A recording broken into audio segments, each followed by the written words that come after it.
Imagine that your local movie theater is having one of those revival showings of an old movie. They're going to show Back to the Future. You buy your ticket, you get to the theater, and you find out that they're actually showing all three movies back to back to back, and they're going to throw in popcorn as well. This might be what we're dealing with the 350 Legend. We're going to find out here in testing. This is still a relatively new cartridge. There are a lot of tests out there. I've seen some very interesting ones, but we're going to head in a little bit of a different direction. The way that this cartridge was originally built, just like, if we were saying that we're going to show Back to the Future, the first movie, this was billed as a hunting cartridge for those states where they have certain limitations. You're not allowed to use a bottleneck cartridge. Supposedly this is, for public safety or something. You can't use something like a 308 or a 223. You have to use some kind of straight wall cartridge like this, and it has to be in like a minimum diameter of 357 thousandths. Well, that's what this was designed to be. It's kind of like, if you look at it from the outside, it could be like a rimless 357 maximum that's been stretched, but actually, even when it applies to that function, it's a lot more than that. This is not quite like a 357 Magnum that's been just stretched out and given more case capacity. This also runs at higher pressures. We're talking about some rifle pressures. And so this will move out quite fast. This 180 grain bullet that you see in here from Federal, this is a Spire Point in their PowerShock and non-typical line. These are actually the exact same ammunition, just a different box. But this is going to move out of the barrel probably at about 2,100 feet per second. So it is going to be smoking out of there, and it's going to produce quite a lot of energy. So there are positive facets number 1 and 2. First, it is a good deer cartridge that's going to meet the needs of those people in those areas. And it's also going to be the fastest straight wall cartridge that you can get out there. We're going to compare this against some other cartridges to show how it delivers energy and how flat its trajectory is compared to some other AR cartridges that might, provide a little extra thump. But this one is looking like it should be a pretty hard hitter and shoot relatively flat for the kind of cartridge that it is. Comparing 350 Legend to its larger cousins, the 450 Bushmaster and the 50 Beowulf, this provides quite a bit less energy than the other two. Those two just have way more case capacity, they have a much larger bullet, and they're going to provide a lot more heat at some of those closer distances, but there are some significant reasons to go with this over the other two, depending on what your own circumstances are. First off, this is a much slimmer case, as you can see. It actually has the same base diameter as a 223. It does actually flare out toward this kind of head area here. It is a tapered case. It's not exactly straight. So this does not exactly fit into an AR-15 mag. You can't use a regular AR-15 mag. You have to get special 350 Legend ones. But you can see that this is going to weigh much less than 450 Bushmaster and 50 Beowulf overall. And you're going to be able to fit a bunch more of these into a standard size magazine. This little guy right here that you see poking out of the bottom of the CMMG Resolute that we're going to be testing, we're going to talk a bit about this rifle here in a sec, and we're going to do a full review of this over time. This will actually hold 10 rounds, where you might be lucky to get 5 rounds of one of the larger cartridges into a mag like this, just because those have such a greater diameter. So yeah, currently we only have 5 and 10 round magazines, but we're looking at some manufacturers that are going to be producing a 20 rounder. We have that from C Products that's been promised to come out pretty soon. And then I think eventually we'll get into some of the larger ones. There's no reason why we can't have a pretty curved 30 round magazine for this cartridge, just because of its its size and its slight taper. I think that eventually we'll see some expanded magazines for this. Some other things about this size: you don't have to swap out bolt head. You don't have to really tinker around with your rifle. The swap is actually incredibly easy. All you have to do is just drop in a new barrel. You just use your standard AR bolt and bolt carrier group and buffer. You don't have to change out any of that stuff. You just swap the barrel, swap the mag, and then you are good to go. It's a very inexpensive conversion, and actually I think we're going to be testing that here in the future. We'll put together our own upper for the Scout AR and provide that same level of energy if we want to get out in the brush and start shooting. Now, as we compare this cartridge to those larger cousins, one of the biggest reasons to go with this might be that you can get more lead down range for your dollar. Your wallet's going to stretch a whole lot further with this. A box of ammunition that you see right here, this is some of the premium hunting stuff, and this is going to run about $26 off the shelf at your local sporting goods store. I have actually seen these in stock, so it's nice to see that Hornady, Federal, and Winchester are putting the ammunition out there. And yeah, when you compare it to 450 Bushmaster, which is probably going to start at about 35 bucks a box, and then 50 Beowulf, which is really out there, you're going to be able to spend a whole lot more time shooting and a lot less time trying to save money. One of the other ways that you can save cash is that they actually have some plinking ammo that you can buy for only $10 a box. So you're talking about 50 cents a round for this with, you know, a kind of an FMJ style round like this one. So if you want to just go out to the range and smack some steel around and have some fun with your friends, maybe blowing up water jugs or something, you're going to be able to do it relatively inexpensively. Then we get into hand loading. This is going to be one of the really fun aspects of this. A bunch of these cartridges that we're going to compare this against today, they're all going to be pretty solid hand loader cartridges. But the fact that you can buy this one off the shelf relatively inexpensively and be able to, I think, actually hand load this very inexpensively as well is really going to point toward this cartridge as being a really fun one for all kinds of folks, whether they're buying ammo or hand loading. For a proper discussion of the cartridge at this point, I'm going to bring up the SAAMI Specs so that we can see what the chamber looks like and what the cartridge is supposed to look like. And this is where we're getting into some controversy. If you look at the specs for the cartridge itself, we can get up to a 357 diameter bullet, and that's how this is set up. You know, it's advertised so that hunters can go out and do some deer hunting in those 3 very restrictive states. But you'll see that the groove diameter is actually 355. Now this is common. There are plenty of cartridges that really squish down in the bore in order to kind of press into the bore and, you know, get a good seal, get the bullet out the other end. And this is actually the same as you get with 357 Magnum. You get a 357 diameter bullet that squeezes down to 355 as it goes through, and then the lands cut into it even further. And that's what we have going on here. And this is going to make it so that we can have bullets with a diameter of 357 down to about 355, and that's going to be the cutoff point.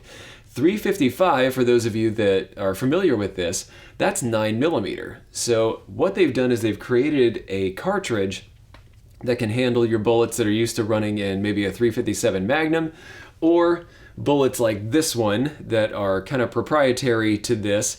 They're going to be much more ballistically efficient through the air because of their kind of conical shape, and they're going to be better for this cartridge, you know, just flatly getting out and shooting and hitting your target. But you can also start to incorporate some of those bullets that you've been using for your 357 Magnum and for your 9mm, and that's where this cartridge really starts to open up. You have access now to a gigantic market of bullets that have already been produced. So if you are a hand loader, you can choose any of your 357 Magnum bullets that you've been testing for a while. If you have a preferred hunting bullet that you would like to have in your revolver as well as in your rifle, as long as the case on, or the jacket on the bullet can handle those pressures, then you can do that. You can have those bullets in both. And what you see right here, these are actually, right here we have a 38 caliber or 357 diameter deep curl bullet from Speer. This is a 158 grain hunting bullet, a hollow point that we're going to be testing out in 350 Legend. This is a hand load that I've been cooking up. And then right here we have a 9mm, a 147 grain, just full metal jacket, kind of a flat nose right here. And this one should be nice and efficient through the air and just be a great plinking round overall. It should also feed very nicely into the barrel in this rifle. I mentioned that there was some controversy around this cartridge, and here's where it begins. there were a lot of folks that were kind of miffed that Winchester didn't set this up for a 358 diameter bullet. That's just a bridge too far. There have been people wondering if you can take a 358 bullet, load it up in here, and then fire it through a rifle like this one and not have any issues. It'll, kind of, if a 357 will squish down to 355, then what about some of the others like a 358, which are very common hunting bullets, a 35 Remington or some of the other like 35 Whalen, those use a 358 diameter bullet, and there's a great market out there for some excellent hunting bullets that are going to be larger, they're going to be heavier, they're going to be more efficient, and they're well known in the industry for providing the terminal effects that you want on game. So why didn't Winchester do that?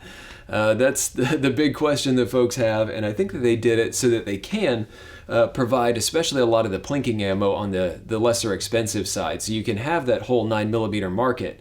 If you had a 358 diameter on the barrel, you really could not get into a 355 bullet. There are certain things where you can kind of stretch and squish and you can get all kinds of different sizes, but that one, yeah, would be that bridge too far. Time will tell if Winchester made the right decision going in that direction. It's going to make it very easy for ammo manufacturers that already produce 9mm, for example, to produce bullets for this and to provide ammunition for it. And basically anybody that does provide 9mm should really be thinking about how to put together 350 Legend cartridges and bullets that are going to work really well in a rifle setup and for hunting. But when it does come to the more hunting end of things, so far I will say that there is a dearth in the market for bullets. You cannot actually buy from any of the manufacturers that I've seen, you can't get these heavier, more efficient either 357 or 355 bullets. They do not exist yet. And Winchester's been promising that they will release some of these components in the future, but so far they are holding back. And I think that it's probably because they want to be able to sell more of their ammunition, which, like I mentioned, it is pretty reasonably priced, and they'd like to get people, used to using their ammo. But yeah, for now, us hand loaders are going to have to stick with maybe some odds and ends as we go through this, except if you see quite a few of the, especially the hand loader types of reviews of 350 Legend and different tests, those guys have actually gone and requested from barrel manufacturers to get a different barrel made for theirs. So they're actually shooting kind of a 358 Legend. There are folks that have opened up their barrels to 358 diameter so they can get those heavier bullets, and especially if they're deer hunters, I'm sure they're a lot happier with that. In my own testing, I'm going to be using the standard 355 to 357 range bullets. We're not going to modify this rifle at all. This is set up wonderfully. It's going to get the job done, and we're going to have a whole lot of fun in our tests. This rifle, I must mention, is going to be spectacular. I expect really good results out of this. CMMG makes incredibly accurate rifles like that, the Mark III DTR2, now called the Endeavor. Level 300, and that is an AR-10 that we've been able to take out at, it's a 6.5 Creedmoor rifle, and we've taken it out to a mile several times, and it is just a monster of a rifle. At any range, basically, we can get lead on target. It is incredibly accurate, where we've gotten down less than half MOA groups with that, with some very good ammo. And this right here is a much more lightweight package. This is actually an extremely lightweight rifle. It almost feels like you just want to pick it up with one hand and shoot it, even though it looks so substantial.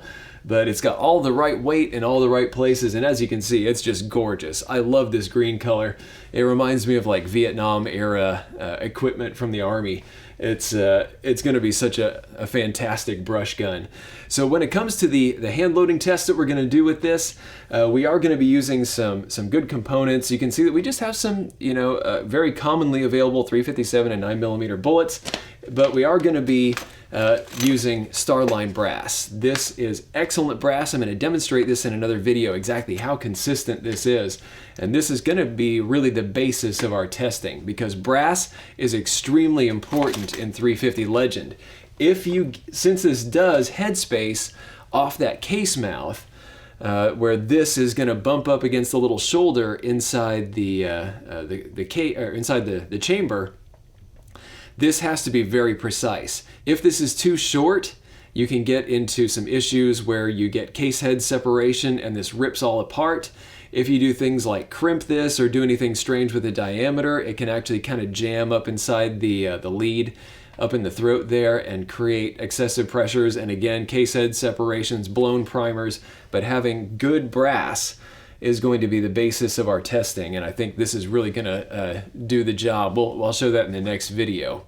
But for now, let's compare this cartridge to some of the others that you can load up for a rifle like this. If we start with an AR-15 platform and we just want to be able to provide more thump than you're going to get from a 223, like, I was pretty underwhelmed by its performance against hogs with this particular bullet anyway, a 75 grain boat tail hollow point.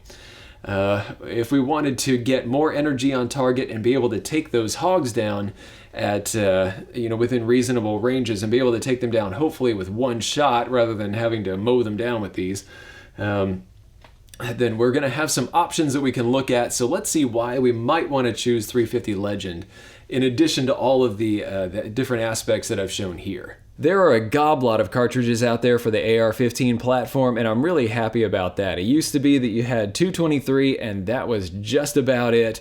And now you have just a whole lot of really fun ones that you can pick from, and ones that can get different jobs done at different ranges. So this is kind of like comparing apples to horseshoes or something.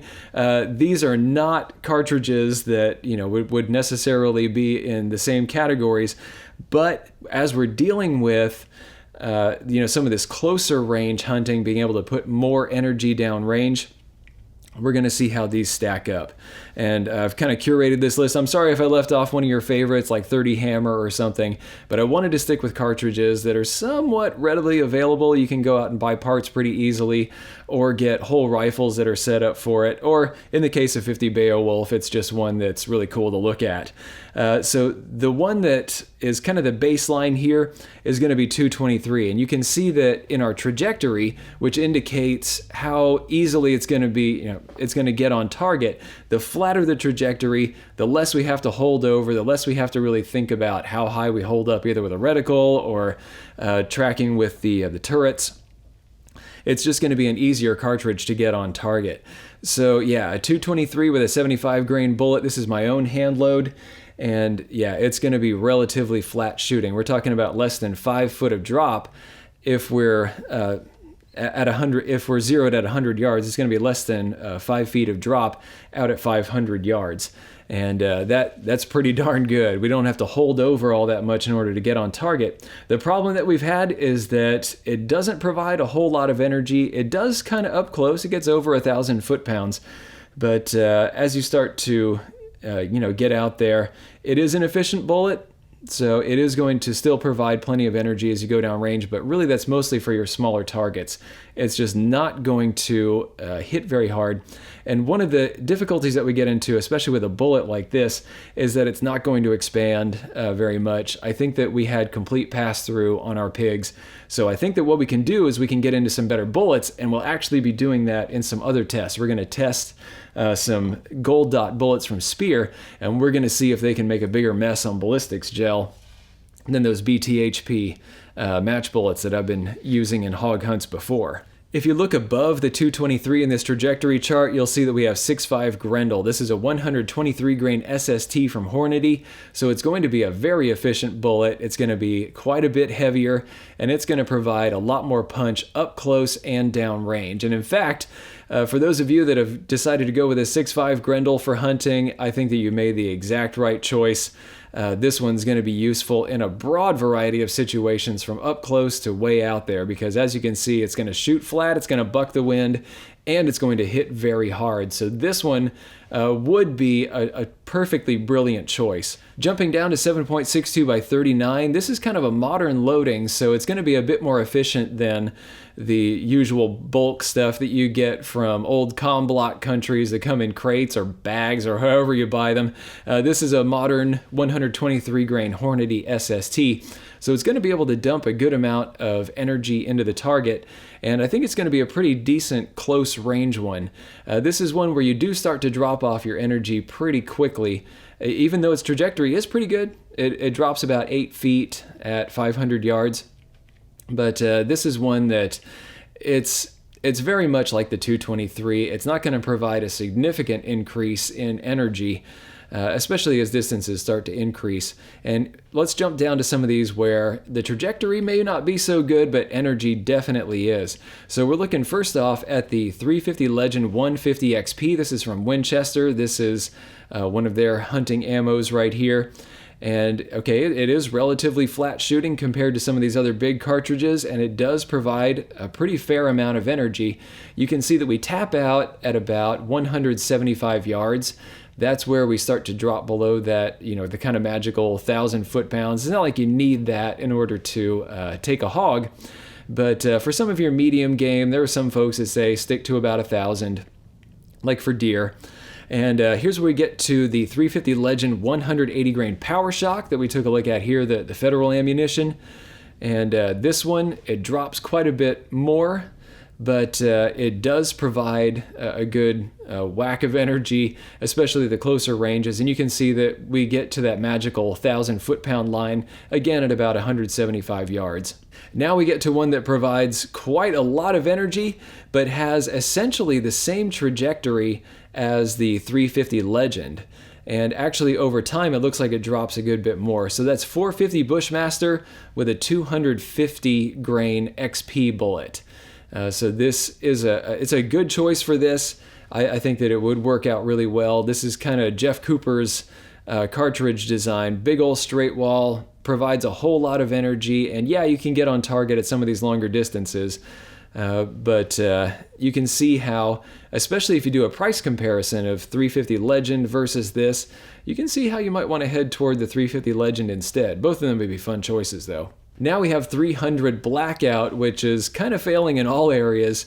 I do like 300 Blackout. It's a great one, especially if you shoot subsonic. It is so stinking quiet.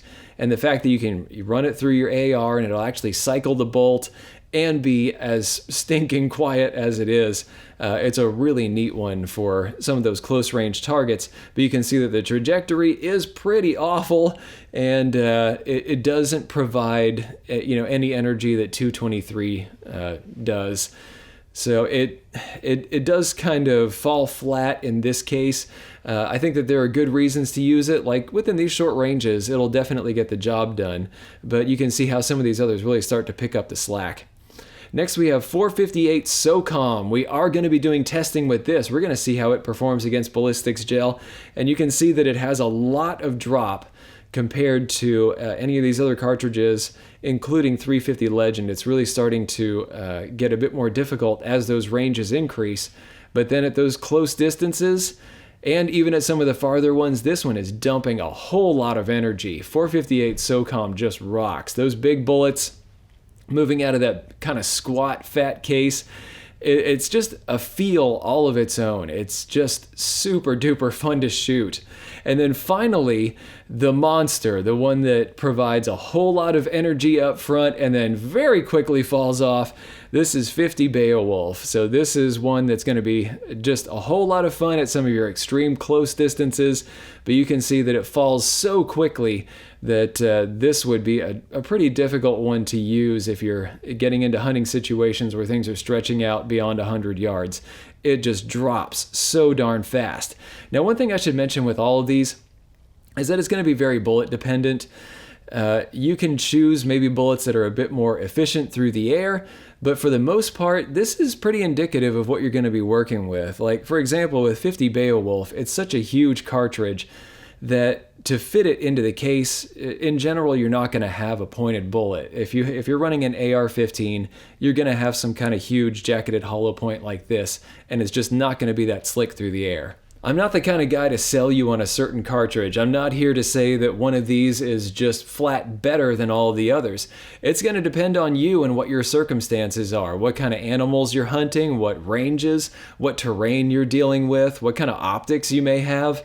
how much weight you want to carry out in the field, how much you want to spend. There are a whole lot of things going on. Say you want to be able to just go to the store and buy ammo. Some of these you're not going to be able to find, like 50 Beowulf. It's pretty much a mail order only item.